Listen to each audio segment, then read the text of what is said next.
નમસ્કાર મિત્રો, જીઈબી મંડળી ડીસાની એપ્લિકેશનમાં ફરજિયાત બચત ઉપાડવાની પ્રક્રિયા ખૂબ સરળ છે. સૌપ્રથમ તમારા મોબાઈલમાં જીઈબી મંડળી ડીસાની એપ્લિકેશન ઓપન કરો અને લોગિન કરો. લોગિન થયા બાદ સર્વિસીસ વિભાગમાં જઈ અકાઉન્ટ્સ વિકલ્પ પસંદ કરો. અહીં એફબીમાં તમારો કર્મચારી નંબર અને કુલ બેલેન્સ ટોટલ બેલેન્સ દેખાશે. હવે ફરજિયાત બચત ઉપાડવા માટે વિથડ્રો રિક્વેસ્ટ પર ક્લિક કરો.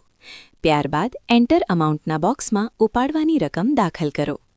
ધ્યાન રાખશો કે મિનિમમ બેલેન્સ 10,000 રૂપિયા રાખવું ફરજિયાત છે, એટલે ઉપાડવાપાત્ર રકમ કરતાં વધુ રકમ દાખલ કરી શકાશે નહીં. ત્યારબાદ સબમિટ વિથડ્રો રિક્વેસ્ટ પર ક્લિક કરો. હવે સ્ક્રીન પર તમારી તમામ વિગતો સાથે પીડીએફ ફોર્મ દેખાશે. અહીં તમારી વ્યક્તિગત માહિતી અને બેંક ડિટેલ્સ ખાસ કરીને ચેક કરી લો. બધી માહિતી બરાબર હોય તો ઉપર આપેલ ડાઉનલોડ એરો પર ક્લિક કરો, જેથી ફોર્મ તમારા મોબાઈલના ડાઉનલોડ ફોલ્ડરમાં સેવ થઈ જશે. હવે આ ફોર્મ પ્રિન્ટ કરીને સહી કરો અને મંડળીના વોટ્સએપ નંબર પર મોકલી આપો. આ રીતે તમે સરળતાથી જીઈબી મંડળી ડીસાની એપ્લિકેશન દ્વારા ફરજિયાત બચત ઉપાડવાની અરજી કરી શકો છો. આભાર.